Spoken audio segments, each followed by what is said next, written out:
ఏది అయినా ఆచి చికెన్ మసాలా. ఆచి చికెన్ మసాలా. ఎట్టకేలకు ఆర్టీసీ కార్మికులతో చర్చలకు రెడీ అయింది తెలంగాణ సర్కార్. ఈ మేరకు ఆర్టీసీ జేఏసీ నేతలను చర్చలకు పిలిచింది. సమస్య పరిష్కారం కోరుతూ ఆర్టీసీ కార్మికులు ఈ నెల 22 నుంచి సమ్మె చేస్తామంటూ యాజమాన్యానికి నోటీసులు అందించాయి. కానీ ప్రభుత్వ నోటీసులపై స్పందించలేదు. ఇక దీంతో రాత్రి నుంచి సమ్మెకు కార్మిక సంఘాలు రెడీ అయ్యాయి. సకల జనుల సమ్మెలా ఉద్యమిస్తామన్నారు. ఈ నేపథ్యంలో ఆర్టీసీ కార్మికులను ప్రభుత్వం చర్చలకు ఆహ్వానించింది.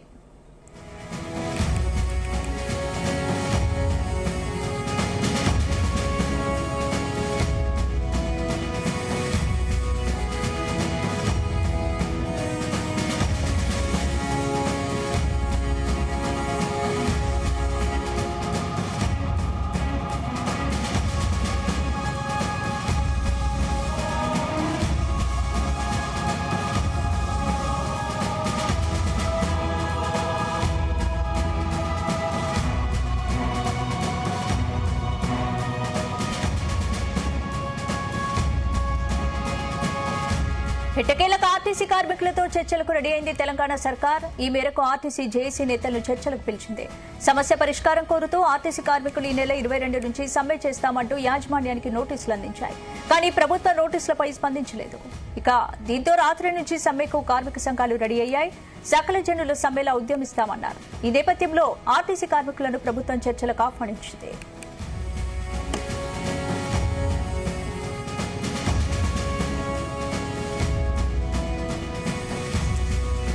ఇందుకు సంబంధించి పూర్తి అప్డేట్స్ మా ప్రతినిధి వంశీ అందిస్తారు. వంశీ, ఆర్టీసీ జేఏసీ ఏదైతే పిలుపునివ్వడం జరిగిందో సమ్మెకు సంబంధించి రేపటి నుంచి ఇప్పటికే ఆర్టీసీ కార్మికులు అందరూ కూడా సిద్ధమైనటువంటి పరిస్థితి కూడా మనకు కనిపిస్తోంది. గత 45 రోజుల నుంచి చర్చలకు పిలువనటువంటి ప్రభుత్వం ఏదైతే ఈ రోజు ఒక కమిటీని ఏర్పాటు చేయడం జరిగింది. ఆర్టీసీ జేఏసీ ప్రభుత్వం ముందుంచినటువంటి సమస్యల పైన, దాంతో పాటుగా ఈ 32 సమస్యల పైన ఈ కమిటీ అధ్యయనం చేయబోతా ఉంది. ఈ రోజు సాయంత్రం 5 గంటలకు ఆర్టీసీ క్రాస్ రోడ్ లో ఉన్నటువంటి బస్ భవన్ లో ఆర్టీసీ కార్మికులు ప్రత్యేకంగా భేటీ కాబోతా ఉన్నారు. ఆర్టీసీ జేఏసీ నాయకులు ఏవైతే ఇప్పటి వరకు కూడా ప్రభుత్వం 32 ఏదైతే అంశాలకు సంబంధించి వీళ్ళు నోటీస్ ఇవ్వడం జరిగిందో ఆర్టీసీ జేఏసీ, దానికి సంబంధించి 30 సమస్యలను పరిష్కరిస్తాము. ఒకటి విలీనంకు సంబంధించినటువంటి అంశం కావచ్చు, దాంతో పాటుగా ఆర్టీసీలో యూనియన్లు పునరుద్ధరణకు సంబంధించినటువంటి అంశం కావచ్చు. ఈ రెండింటి అంశాలకు సంబంధించి కూడా పూర్తి స్థాయిలో చర్చ జరగాల్సిన అవసరం ఉంది. వీటికి సంబంధించి కూడా ఇంకా ఎలాంటి నిర్ణయం తీసుకోలేము అంటూ కూడా స్పష్టం చేసినటువంటి సందర్భం మనకు కనిపిస్తా ఉంది. ప్రజెంట్ ఈ రోజు ఉదయం నుంచి కూడా ఆర్టీసీ జేఏసీ నాయకులు ప్రభుత్వాన్ని కోరడం జరిగింది. తమను చర్చలకు పిలవండి, సమస్యలను పరిష్కరించండి, లేకపోతే సమ్మెకి వెళ్తామంటూ కూడా చెప్పినటువంటి సందర్భం మనకు కనిపిస్తా ఉంది. ఆర్టీసీ కార్మికులు కూడా చెప్తా ఉన్నారు, దాదాపుగా 45 రోజుల నుంచి కూడా తమ ప్రభుత్వం దృష్టికి సమస్యలపైన తీసుకెళ్లడం జరిగింది, మెమరాండం ఇవ్వడం జరిగింది, వినతి పత్రం ఇవ్వడం జరిగింది, స్ట్రైక్ నోటీస్ ఇవ్వడం జరిగింది. అయినా కూడా ప్రభుత్వం స్పందించకపోవడం శోచనీయమంటూ కూడా వారు మాట్లాడడం. రేపు సమ్మె అయితే ఈ రోజు వారు పిలిచి ఏదైతే చర్చలు చేపడతామనడం విడ్డూరంగా ఉందంటూ కూడా అటు ఆర్టీసీ జేఏసీ నాయకులు వ్యాఖ్యానించినటువంటి సందర్భం కూడా మనకు కనిపిస్తోంది. మొత్తమే చూడాలి ఈ కమిటీ ఎలాంటి అంశాలను చెప్తుంది. మరి ఆర్టీసీ జేఏసీ ఏమన్నా ఆర్టీసీ కార్మికుల సమస్యల పరిష్కారానికి సీనియర్ ఐఏఎస్ అధికారులతో రాష్ట్ర ప్రభుత్వం కమిటీ ఏర్పాటు చేసింది. అలాగే మరి కాసేపట్లో సెక్రటేరియట్ లో అన్ని యూనియన్ నాయకులతో కూడా కమిటీ సమావేశం కాబోతోంది. కాబట్టి ముఖ్యంగా ఆర్టీసీ జేఏసీ ప్రధానంగా ఏ డిమాండ్స్ పెట్టింది, వాటిలో ముఖ్యమైనవి ఏంటి? ప్రధానంగా 32 డిమాండ్స్ పెట్టడం జరిగింది. ఒకటి పే స్కేల్ కి సంబంధించి కావచ్చు, పీఆర్సీకి సంబంధించినటువంటి అంశాలు కావచ్చు, దాంతో పాటుగా ఉద్యోగ భద్రతకు సంబంధించినటువంటి అంశం కావచ్చు, దాంతో పాటుగా ప్రధానంగా ఏదైతే 32 సమస్యలకు సంబంధించినటువంటి అంశాలపైన వినతి పత్రం ఇవ్వడం జరిగింది, స్ట్రైక్ నోటీస్ ఇవ్వడం జరిగింది. ఇందులో 30 అంశాల వరకు కూడా తమ పరిగణలోకి తీసుకుంటాం, పరిష్కరిస్తామంటూ కూడా ఆర్టీసీ యాజమాన్యం కావచ్చు, ప్రభుత్వం కూడా స్పష్టం చేసింది. కానీ విలీనంకి సంబంధించినటువంటి అంశం కావచ్చు ప్రభుత్వంలో, దాంతో పాటుగా ఏదైతే యూనియన్ పునరుద్ధరణకు సంబంధించిన అంశం కావచ్చు, విలీనం ప్రక్రియ అనేది సీఎం పరిధిలో ఉంటుంది, సీఎం నిర్ణయం తీసుకోవాల్సిన అవసరం ఉంటుంది అనేది కూడా ఇప్పటికే మంత్రి పొన్నం కూడా స్పష్టం చేశారు. దాంతో పాటుగా యూనియన్ల పునరుద్ధరణకు సంబంధించి కొంత లీగల్ గా ఇష్యూస్ వస్తున్నాయి, దీనికి సంబంధించి కూడా నిర్ణయాలు తీసుకోవాల్సిన అవసరం ఉంటుందంటూ కూడా చెప్పడం జరిగింది. కొంత ఆలస్యం జరిగే అవకాశం ఉంటుంది అనేది కూడా కొంత చేయడం జరిగింది. మిగతా 30 అంశాల పైన కూడా ప్రభుత్వం సానుకూలంగా ఉన్నట్టు కనిపిస్తుంది, యాజమాన్యం కూడా సానుకూలంగా ఉన్నటువంటి పరిస్థితి కూడా మనకు కనిపిస్తుంది. కానీ ఆర్టీసీ యాజమాన్యం ఏదైతే ఆర్టీసీ నాయకులు కావచ్చు, జేఏసీ నాయకులు కూడా వెనక్కి తగ్గడం లేదు.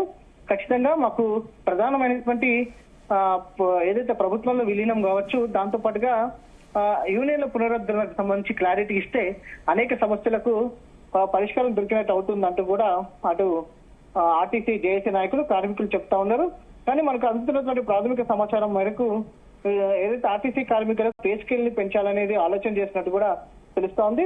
దాంతో పాటుగా ఇప్పటికే సమ్మె అనివార్యమైతే, ఈ కమిటీ భేటీ తర్వాత సమ్మె అనివార్యమైతే కనుక ఖచ్చితంగా రేపు ప్రైవేట్ బస్సులు కావచ్చు, అద్దె బస్సులు ఏవైతే ఉన్నాయో వాటిని వినియోగించుకోవడం కావచ్చు. దాంతో పాటుగా ఇప్పటికే రాష్ట్రంలో స్కూళ్లకు కాలేజీలకు సెలవులు ఉన్నాయి కాబట్టి ప్రైవేట్ స్కూల్ బస్సులు కావచ్చు వాటిని కూడా వినియోగించుకోవాలనేది కూడా ప్రభుత్వం ఆలోచనగా కల్పిస్తోంది. ఈ మేరకే ఇంటర్నల్ గా ఇప్పటికే చర్చలు కూడా జరిగినట్టు కూడా తెలుస్తా ఉంది. దాంతో పాటుగా ఏదైతే ఎస్మా ప్రయోగించాలనేది కూడా ప్రభుత్వం నిర్ణయం తీసుకున్నట్టు ఆర్టీసీ ఎండీ నిర్ణయం తీసుకున్నట్టు కూడా తెలుస్తా ఉంది. మరి ఈ ఎస్మా పైన కూడా ఆర్టీసీ జేఏసీ నాయకులు స్పందిస్తూ ఎస్మా అనేది తమకు కొత్త కాదు, అనేక పోరాటాలలో ఎదుర్కొన్నామంటూ కూడా ఆర్టీసీ కార్మికులు, ఆర్టీసీ జేఏసీ నాయకులు కూడా చెప్తా ఉన్నారు. కాసేపట్లో ముందుగా సెక్రటేరియట్ లో సమావేశం జరగాల్సి ఉందా, సెక్రటేరియట్ నుంచి బస్ భవన్ కి సమావేశాన్ని మార్చడం జరిగింది. బస్ భవన్ లో 5 గంటల ప్రాంతంలో ఆర్టీసీ జేఏసీ నాయకులు కొత్తగా ఐఏఎస్ లతో ఏర్పాటు చేసినటువంటి కమిటీ 2 కూడా భేటీ కాబోతా ఉన్నాయి. ఆ భేటీ జరిగిన అనంతరం మీడియాతో కూడా ఆర్టీసీ జేఏసీ నాయకులు మాట్లాడతారు.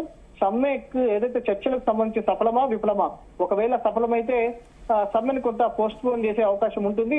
ఆ సమస్యలకు సంబంధించి డెడ్ లైన్ పరిష్కరించాలని కూడా డెడ్ లైన్ పెట్టే అవకాశం ఉంటుంది. తదుపరి ఒకవేళ ఏదైతే విఫలమైతే కనుక ఖచ్చితంగా రేపు మొదటి షిఫ్ట్ నుంచే ఏదైతే నిరసన కార్యక్రమాలు, బస్సులు నిలిపివేత అనేది పూర్తి స్థాయిలో జరగబోతుంది. అంటే గతంలో ఆర్టీసీ చాలాసార్లు సమ్మె చేసింది. ఈసారి పరిస్థితి ఎలా ఉండొచ్చు? అంటే చర్చలు ఫలించే అవకాశాలు ఎంతవరకు ఉన్నాయి? ఫలించకపోతే ప్రభుత్వం తదుపరి చర్యలు ఏం తీసుకునే అవకాశం? ప్రభుత్వం 32 సమ్మెలలో ఏదైతే 32 అంశాలలో కేవలం ఏదైతే 2 అంశాల పైన మాత్రం వెనకంజ వేస్తా ఉంది. ఒకటి, ప్రభుత్వంలో ఆర్టీసీ విలీనం సంబంధించి కావచ్చు. 2, యూనియన్ల పునరుద్ధరణ. మిగతా 30 అంశాల పైన కూడా పూర్తి స్థాయిలో ప్రభుత్వం సానుకూలంగానే ఉంది. కానీ ఏదైతే ఆర్టీసీ కార్మికులు కూడా మొండిగా ముందుకు వెళ్తున్నటువంటి సందర్భంగా మనకు కనిపిస్తా ఉంది. ఎట్ ఏ టైం ప్రభుత్వం కూడా అంతే మొండిగా ముందుకు వెళ్తున్నటువంటి సందర్భం మనకు కనిపిస్తా ఉంది. ఏదైతే ఇరువురు కూడా ఎక్కడ కూడా తగ్గడం లేదు. ఖచ్చితంగా తమ సమస్యలు పరిష్కారం కావాలని. అయితే ప్రభుత్వం కూడా మీరు అడిగినటువంటి అన్ని సమస్యలు పరిష్కారం కాదు, కేవలం ఏదైతే మీరు విలీనానికి సంబంధించిన అంశం కావచ్చు, పిఆర్సీకి సంబంధించిన అంశం కావచ్చు, ఈ 2 అంశాలు మినహాయిస్తే మిగతా అంశాలను కూడా మేము ఏదైతే పరిష్కరిస్తాం, వాటికి కొంత వ్యవధి కావాలంటూ కూడా ప్రభుత్వం చెప్తుంది. కానీ ఆర్టీసీ కార్మికులు మాత్రం ఖచ్చితంగా తమకు ఈ అంశాలన్నీ కూడా పరిష్కరించాలనేది కూడా డిమాండ్ చేస్తా ఉన్నారు. గత 2.5 సంవత్సరాల నుంచి కూడా ప్రభుత్వాన్ని తాము అడుగుతున్న ప్రభుత్వం ఏం చేస్తుందంటూ కూడా ఆర్టీసీ జేఏసీ నాయకులు నిలదీస్తున్నటువంటి సందర్భం మనకు చాలా స్పష్టంగా కనిపిస్తుంది. స్పందన. Right, thanks for the updates.